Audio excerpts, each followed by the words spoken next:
welcome back to the Tea and a Butty podcast. I'm Dominic. And I'm Erica. And today we're going to be talking about something that's very old and the first legal document in Britain. The Domesday Book. Oh, yeah? Yeah. Oh, you didn't know, did you? Didn't know that's what we were talking about today, did you? No, but you're always going on about the Domesday Book. Yeah, the Domesday Book. It's all people care about. What? I mean, is it? I mean, it is the earliest thing. People go, oh, the Magna Carta surely is, you know. Yeah. But no, that was much later on, the Magna Carta. I mean, school was a long time ago. I don't think you. I don't know if the Domesday Book. It's like it's. No, we never ever learned about the Domesday Book in school. We learned about the Magna Carta. I don't remember what the Magna Carta is. You are the first person I've ever heard utter the words Domesday Book. The Domesday Book. Yeah, it's the Book of Doomsday. Well, no, because listen, Doomsday over here, right, is like, it's Doomsday. It's the day that, like, something bad is gonna happen, you know? You know, that's why it's called that, because it's like the Last Judgment. It was like, you know, the last kind of like, you know, it refers to like, you know, the Last Judgment, the final document, you know, the Domesday Book, you know. It refers to the final document, but it was the first document. It's not spelled D-O-O-M either. It's spelled D-O-M-E-S day. Domesday. Like Domesday, yeah. You freaking British people. But people call it the Domesday Book. Book. You're always mispronouncing things and saying it's the right way to pronounce it. Oi! You know what? D-E-R-B-Y is Darby, is it? No, it's really not. She's on a rant today. And it's because the blinds are closed. That's why. I hate it when it's dark in here. I closed the blinds because it was getting too stuffy in here. You guys, I need light. Need light. She needs to go in. She needs to walk towards the light. Walk towards the light. Oh my god. Get on with your Doomsday. The Domesday Book, it was compiled in 1085, 1086, and it's one of the few historical records whose name is familiar to most people in Britain. Because if you say the Domesday Book, oh yeah, the Domesday Book, isn't it, mate? I was reading that last week, wasn't I? Yeah. Oh, it's cracking. Read that, the Domesday Book. The Domesday Book, that's my favourite. It's the earliest public record. So it was like the Great Survey. It was done by William the Conqueror. It seems weird that we wouldn't have been taught that at school, but no, I don't remember ever hearing. Because most history in school, right? You know, I don't know what the earliest thing you can remember being taught in history. What's the first thing? Because I can remember in high school, like secondary Pangea. School. Oh, that was that. You went back that far? Yeah. Oh no, not in Britain. 1066 is when it all started for us. Oh my god! And that's before that. You know, it's not even Romans. You know, it's like it's after the Romans and everything. You know. Yeah. And the Alfred the Great period. I think we've talked about that in a podcast before. Yeah, because I remember it was just like 1066, William the Conqueror. That was the first page of this textbook I was reading, you know.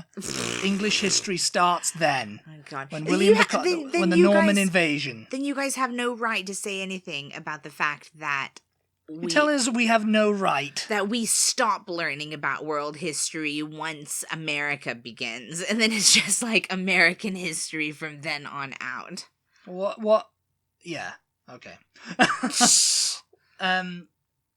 It's the earliest public record, the foundation document of the National Archives, and a legal document that is still valid as evidence of title to land. But I'm still not understanding why it's called Doomsday. I still don't, it still doesn't make any sense to me. You know, Friday, it's Doomsday. Doomsday is something like, you know, it's doom, isn't it? It's nicknamed the Domesday Book by the native English. Okay. After God's final day of judgment, when every soul would be assessed, and against which there could be no appeal. When every soul will be assessed. Okay, because this is basically a census, isn't it? It's a census, yeah. It's a great survey. What happened is, William the Conqueror came over and he was like, I need to, like, bring this together, because Edward the Confessor was the last king of England. This is the Horrible Histories version of history now. I mean, they probably covered it. Horrible Histories. William the Conqueror came over. And he came over, and, you know, he gained control of the Norman invasion, everything. You know, he built Windsor Castle and all the other castles that were like, you know, he started up that.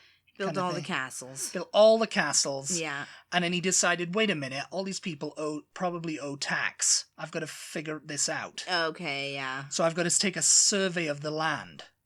Yeah. Of England, as it were. Wales and Scotland were not part of the Domesday Book. Well, only certain parts of like the borders of Wales and stuff. Mm-hmm. Because at this point it was just England. It was just, and there's some parts of England that aren't included. I'll get to that later, though. Well, Scottish people were heathens at this time, weren't they? Well, yeah, I mean, it was still kind of like, they're barbarians. Barbarians, that's and the Welsh were kind of like, they were a bit barbaric as well. Yeah. Barbaric. Barbaric, yes. I'm mispronouncing things because I live in America now. Oh, is that why? Oh, yes, it is. But it's, you know, it was like, it was drawn up on the orders of King William III, describes in remarkable detail the land holdings and resources of late 11th century England, demonstrating the power of the government machine in the first century of the new millennium. Oh, yeah, it would have been the new millennium, 10, you know. You're getting this information from where? The BBC. Okay. Yeah. The BBC, unbiased. I thought you were going to say my head. My head. My head, my Domesday Book. And its deep thirst for information, you know, it's just kind of like everybody you needed to know this information. I need to know. So you could collect the taxes and everything. Yeah, yeah. And it's kind of like it was unparalleled in Europe because no one else had done that. No one else had thought, let's take Oh, really? It was like the first census, I guess you could call it. Yeah. Ever. Taken by anyone. That reminds me. What does it remind you of? The 1950 census is supposed to come out this month, I think. Well, you missed it. You missed your chance there. Don't you begin making fun of the Domesday Book when you're going to look at the Domesday Book? No, I'm very interested in genealogy for anybody who's been following this podcast for a while. Yeah, it comes out this month. The American 1950 census, because you guys did it every one on the one. On the ones. On the one, yeah. Yeah. And I think the most recent, you guys have like a 70. The Irish census was taken this year too. You guys have like 100-year rule or something, so. 100 years. Yeah, because on the Irish census, they did like a time capsule section where you could write in something to be, you know, in 21, 22. Yeah. Be read then, you know, because it's a 100-year rule and everything, you know, before it's released to the public. Yeah. That's what I mean, because, like, we're on the 1950 census, because I think we just have, like, a 70-something-year rule, but you guys have a 100-something-year rule, so I think the most recent census that you guys have out is, like, the 1921 census. Anyway, we're off topic here, but, I mean, it's census-related. It's census-related, Doomsday. Yeah, the Great Survey. That's what they called it, the Great Survey. Okay, yeah. According to the Anglo-Saxon Chronicle, the decision was taken this is why it was compiled. The decision was taken at William's Christmas Court in Gloucester in 1085, and his men were sent all over England into every shire to find out how many hides there were in the shire, what land and cattle the king had himself in the shire, what dues he ought to have in 12 months from the shire. Also, he had a record made of how much land his archbishops had, his bishops and his abbots and earls, and what or how much everyone who was in England had.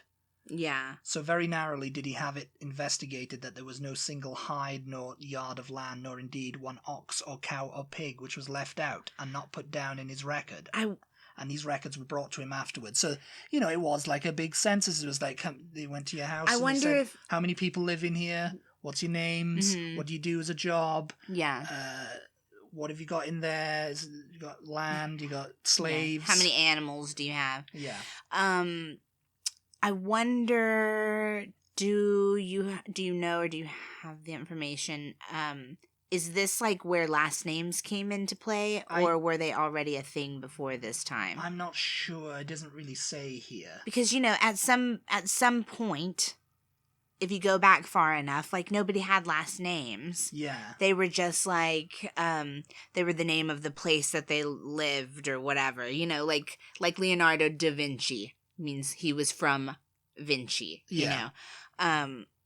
And then they started being like, oh, that's David's son. So Davidson. They're Davidson. Yeah. That's their last name, you know? He's David and they're all his kids, so they're all Davidson, you know? There was 2 books as well. It was never a single volume. There was the Great Doomsday and the Little Doomsday. Oh, shut up with the Little Doomsday. It's just a little Doomsday. Don't worry. It's just a little one. It's just a little Doomsday. Just a little one. Just for your pleasure here. Oh my god. Doomsday was never a single volume, but originally 2 books, Great Doomsday and Little Doomsday, which was a longer version covering the counties of Essex, Norfolk, and Suffolk. The Little Doomsday was a longer version. Which was never written up into the main volume.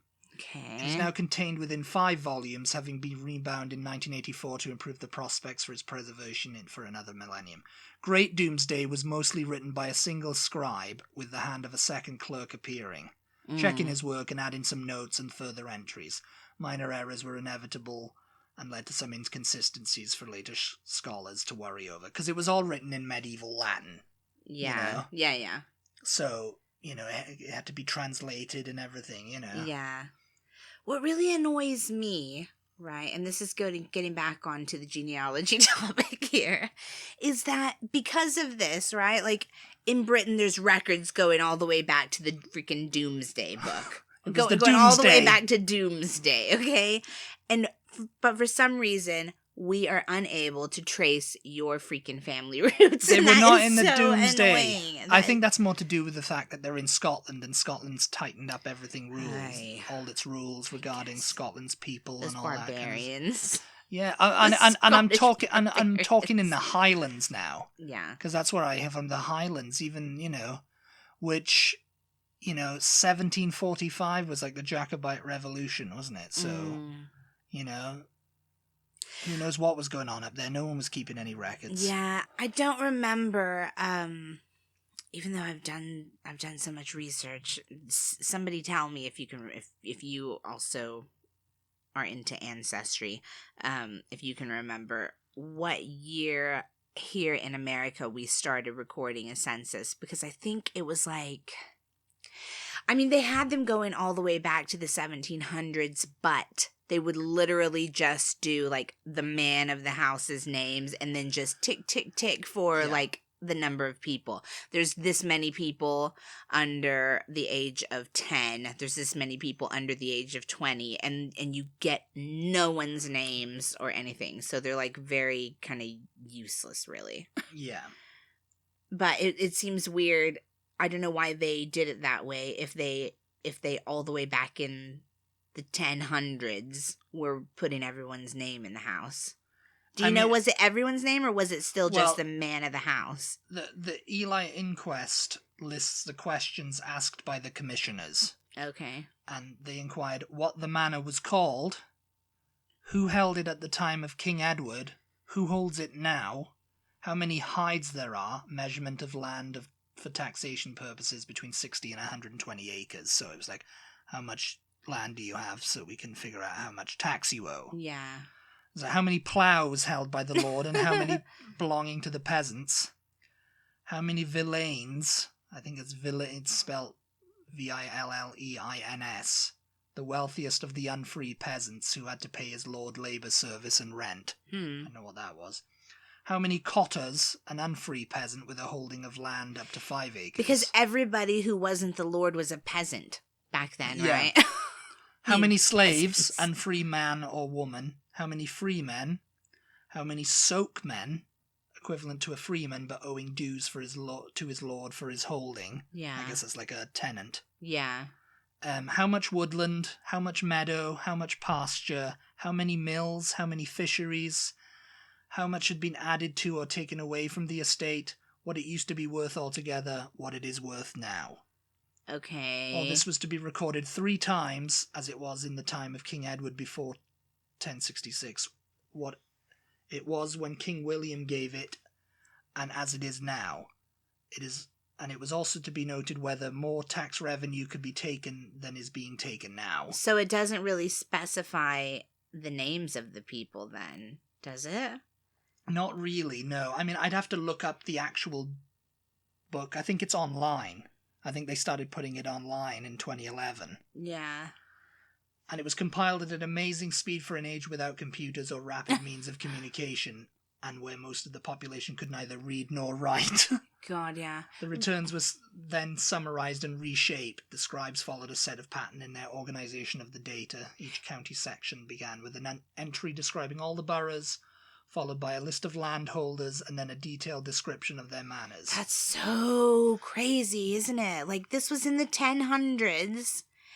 And to think that, like, when I'm researching genealogy, that still was going on, like in some of these small towns here in America when they were taking the census, like some of these families who were farmers and stuff, like they still couldn't read and write even in like the 1920s, you know. And so the census taker was the one that was writing all the information down. So there's a lot of misinformation in the census records just because like there's nobody to actually spell their names or their last name or whatever. So the census taker has to just basically write down. Well, no, they write down phonetically what they think it is, how it sounds, you know. Yeah. And then you have like you add in an accent to that, and so somebody that's got a real hillbilly like drawl and you doesn't really pronounce things a little big, and you don't know, you know, it's like just whatever whatever the census taker thinks they heard is what they is what they record down. And sometimes it's just like the name is way off, and so when you're researching this and you're like, do I have the correct family, it's kind of difficult sometimes because the names will be so drastically different because the family itself was not the ones writing their information down. It was these census takers. But it's just crazy to me to think like 900 years that have been going on, you know, for like 900 years. Well, I mean, you know, they you know, for they had somebody knocking on the door and like, give me your information, you know. Yeah. Most of the names that appear are those of landowners. Okay. Who appears in the Domesday Book. Okay. The king and his family held about 17% of the land. Bishops and abbots about 26%. Because the church obviously had a lot of land. So probably the peasants' names weren't in there. No. We couldn't, unless you're related to royalty, we wouldn't be able to trace your family. All the way back to this, yeah. Because if they were just, like, working the land or whatever, you know. And around 190 tenants-in-chief held about 54%. Some holdings were huge, with some 12 barons controlling nearly a quarter of the country.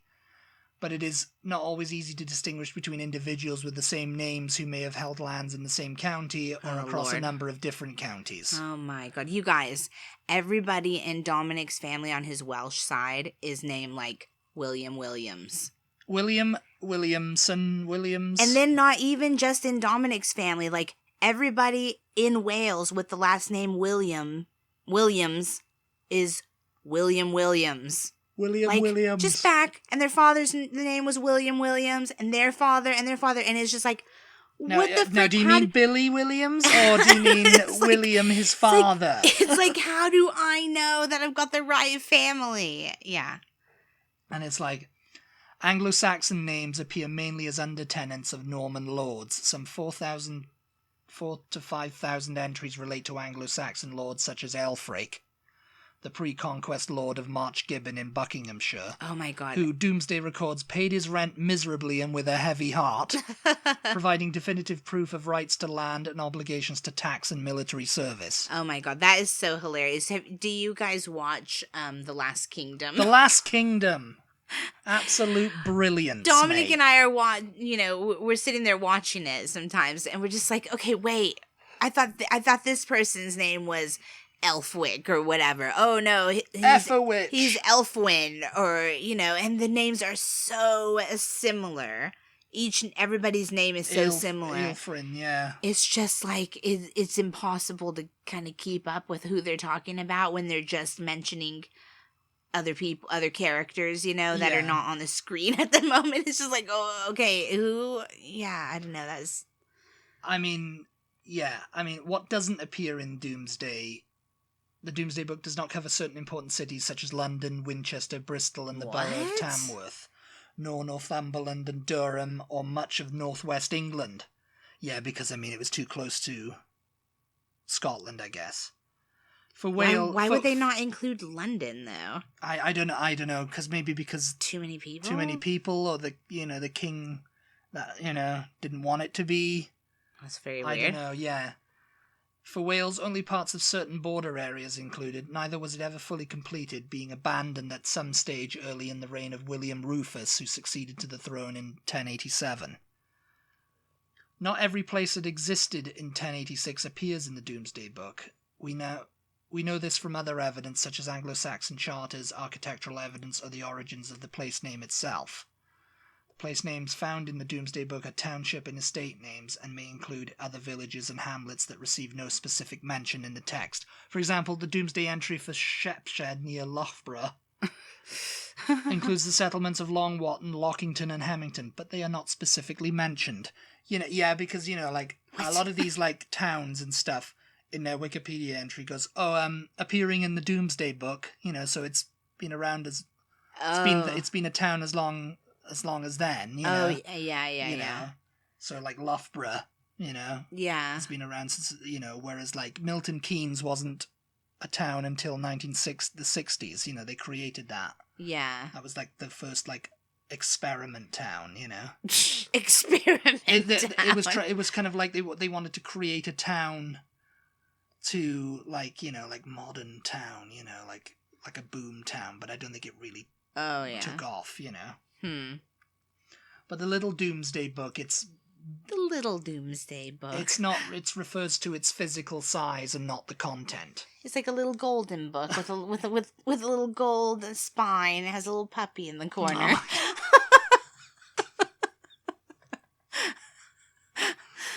I mean, it's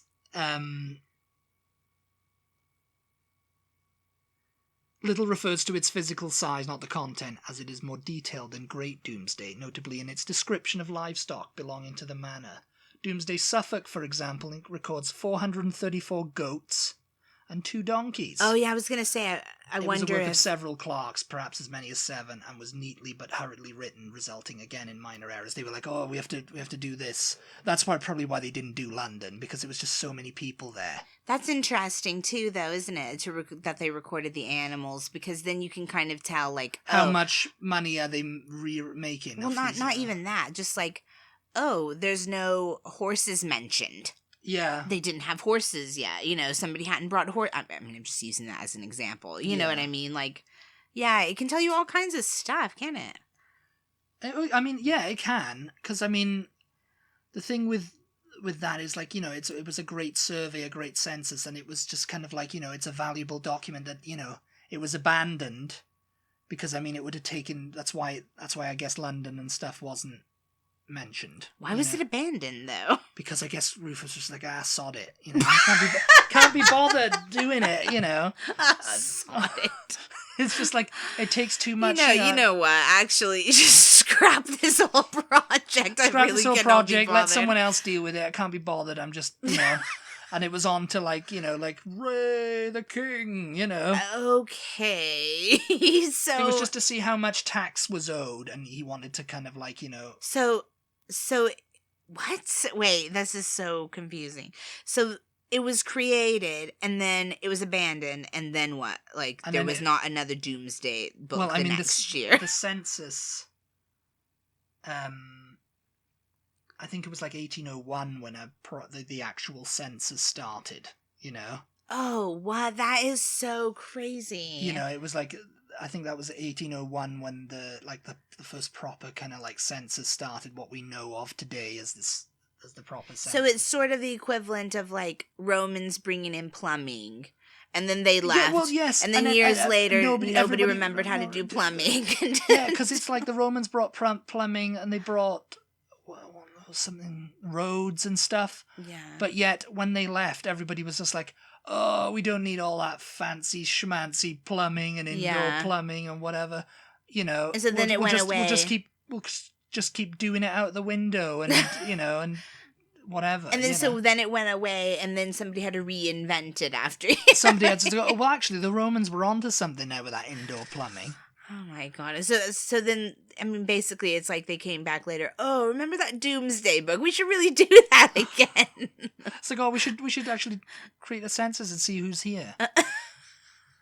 The women in Domesday. Some women's names appear in Domesday. The most prominent was Judith, Countess of Northumbria and Huntingdon, who was King William's niece. One Aelgar was granted enough land to live on by the Sheriff of Trent in return for teaching his daughter the art of gold embroidery.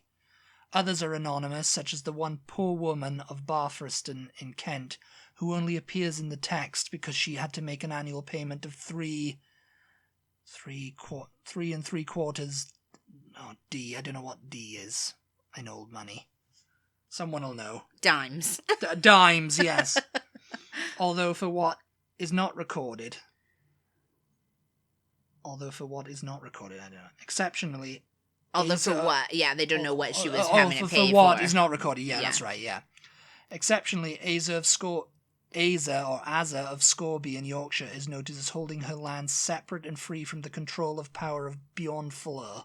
I guess that was like a Dane or something. Oh, yeah. Bjornfleur, her husband, even when they were together.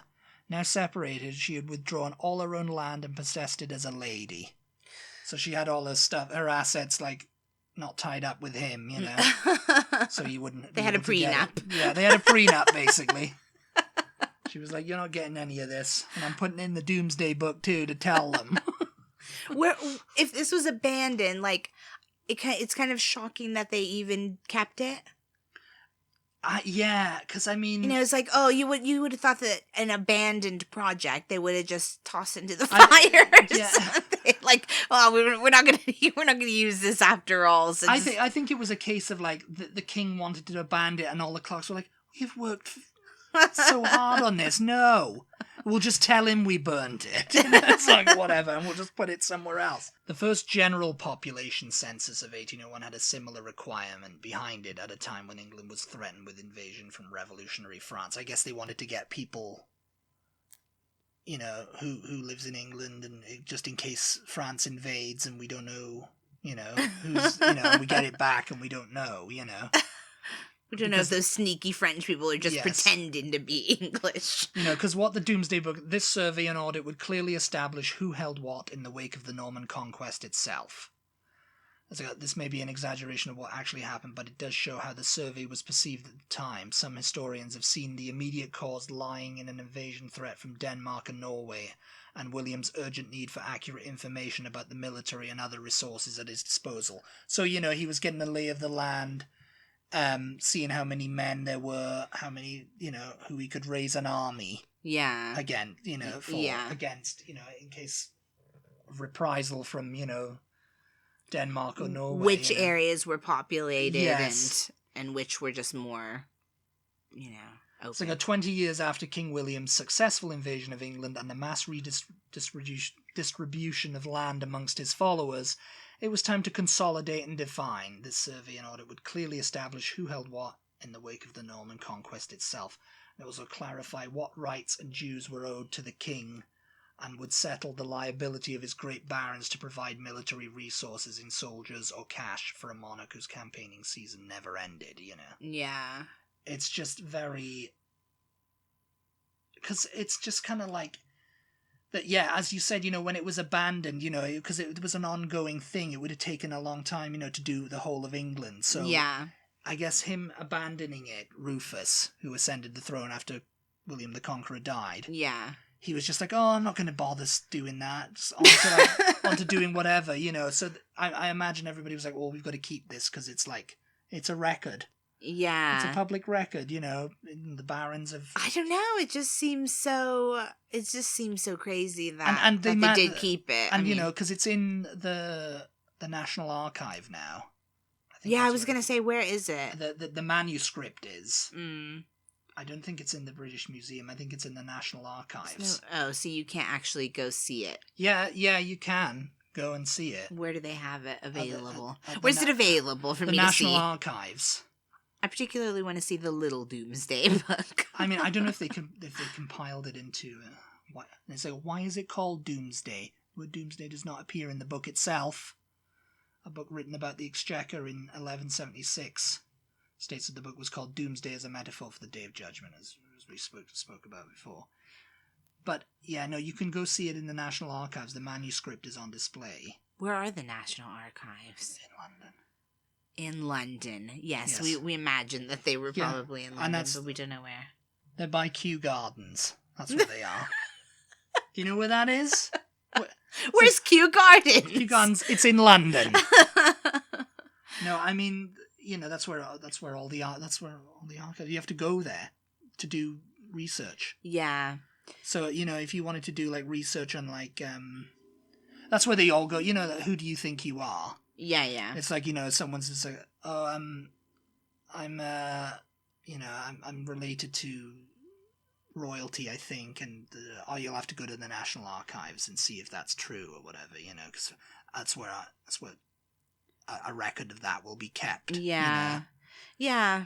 But so you learn about the Domesday Book in school, then, do you? Very briefly. Very briefly learned about it. I think I only heard about it later on, more in depth. Yeah. Because it's like. In school, it was kind of like, I can't really remember we learned about the big major points like the Norman invasion, the Peasants' Revolt, the Spanish Armada, Henry VIII, and his 6 wives. Yeah. And, like things that were done, it was very much the major points of history, which I guess is the same thing over here, where after the revolution, it's like what you said, there was the revolution, and then it was like the World War II. That's all I remember learning about, Yeah. And it's like, I don't know why that would be. We had Texas history. That was like a separate thing. We never really learned about World War I or II. It was just kind of brushed over. Yeah. I don't know, but the way you go on about the Domesday Book. I only go on about it because it was, for me, you're always like, the Domesday Book this and the Domesday Book that. I just felt like it must have been must have left a lasting impression on you when you learned this in school. I actually don't remember learning about it in school. Why are you always talking about the Domesday Book? Because you were talking about the. You guys, I'm not exaggerating. He's always like censuses and stuff like that. Like everything we talk about. Oh yeah, it's in the Domesday Book, isn't it? I don't know. It's in the Domesday Book. Like everything we talk about, he finds a way to slip in the Domesday Book into the conversation. It's like, well, in the Domesday Book. So just the other day, we were having breakfast, weren't we? And I said, yeah, and it's in the Domesday Book that we're having this breakfast. I have to put this breakfast down in the Domesday Book. No, I don't. It's like, I don't do that, I talk about it when you talk about genealogy or something. I guess. It's like, oh, well, how far does stuff go back in Britain? Oh, I was like, well, the Domesday Book. And you're like, what is the Domesday Book? Why is it called the Domesday Book? What is Doomsday? Why do you keep talking about this book? I know what Doomsday is, but it doesn't seem to have much to do with it's the last judgment. That's what it was supposed to be. It's like the final judgment. Okay, the final countdown. That was like a roller coaster. Because at first we thought, oh, this was the start of all the censuses and we could trace everything back to this point. But then we learned that it was just abandoned. It was abandoned by King Rufus. Like these... King Doofus, more like. King William Rufus, who ascended to the throne after William the Conqueror's death. I think he was William II, I guess. And he was just like, I don't want to bother with this anymore. Burn it. And then the people were like, I'm not burning that. That's my life's work. That's my life's work. I've traveled to North. Burn it, King Doofus says. I'll show him. Suffolk. I'll show him. I'll stick it under my mattress, and there it shall stay. And it's quite cool because if you think about it, stuff like that doesn't exist or shouldn't exist, because back then, it's like, oh, you had the land in Shropshire and Essex and Wessex and whatever, Yeah. It's like ancient lands. It always blows my mind, like cleaning out my grandmother's storage, for example, right? We have sometimes found old letters or something like that. And they're only like from the 50s or the 60s, and the paper is quite sometimes it can be a little bit frail, you know? Yeah. So it's just like, and that was only like, what, 60, 70 years ago, you know? Yeah. And so I'm just thinking about a book that is from 1066, you said? 1086. 1086. Like, how does that... It was like 20 years after the invasion. How does it last in a country that is so damp that literally the walls grow mold? Seriously, it's not a joke. I don't know how they managed to kind of keep the manuscript from fading away. That's very like they must have the emoji with the head top of the head exploding off. It's that, isn't it? Yeah. It's just like, it's kind of mind blowing to think about that. I mean, yeah. I mean, I don't know how they managed to kind of like preserve it and put it in the National Archives. Yeah. And then to think, like, you know, there's fires and there's a period in British history when everything was built of timber, you know, and then it would catch on fire and everything burnt down and there's like nothing left of, you know, certain chunks of history in London particularly. Well, yeah. And yet this book is still, you know, hanging around. And then the little one too with the puppy in the corner. It was just a little Domesday Book. Just a little Domesday Book that, you know, but it had a lot more information. It was like an addendum version. It was like an addendum to the Great One, you know. Yeah. That's what it was. That's what it was. All right, I don't know. Do you have anything else to say? I don't think so. I think we're all doomsdayed out. We're doomsdayed out. Yeah. Let us know if you guys had already heard of the Domesday Book before this podcast. As always, we are not like educators. in case you were confused. We will say though what? That remarkably 3 original manuscripts of the Domesday Book survive. Exon Domesday is a fair copy of returns for the southwestern counties. Little Domesday records data for Essex, Norfolk, and Suffolk. And then there's the Great Domesday Book, which is everywhere else. Okay. So those are the manuscripts they had, you know. Mm. But I think the Exon Domesday was like incorporated into the Little Domesday Book at some point, and then there's like 5 volumes of something, and you know, it just all got like, you know, and it's all held by the National Archives, and you know, created in 1086. I mean, yeah, the Great Domesday Book. The Little Domesday Book. Yeah. I think that's all we've got to say on the matter of the Domesday Book. I mean, if you're not bored by now about hearing about the Domesday Book, and I will continue to talk about the Domesday Book. No. Oh, to me, yes. To you, no. We're done. We're cutting him off now. He's Doomsday! He's done all his doomsdaying that he's allowed to do in this podcast. And thank you so much for tuning in, as always. Keep in mind that we are not professionals. And we are not teachers. We're not teachers. We haven't got our teaching certificate yet. Yeah, like we're just talking, you know. Just talking. As I said, he's always going on about the Domesday Book. So I was like, you know what? I've never heard of the Domesday Book before. Let's talk about it. Before I met you. Maybe some of our listeners probably haven't either. So maybe that's something we could just talk about. And of course, you know, we have to kind of pull up some information in order to talk about it because... Well, we don't want to, like, just talk about it and not know what we're talking about, you know, like... Well, yeah, what's the point then, you know? Yeah, we're just rattling our heads, which we do anyway, and you enjoy it. We do. I mean, it's what you tune in for, It's what you tune in for. And... To talk about the Great Domesday Book and the Little Domesday Book. Thank you so much for tuning in. We appreciate your patience. If you've made it this far, well done you.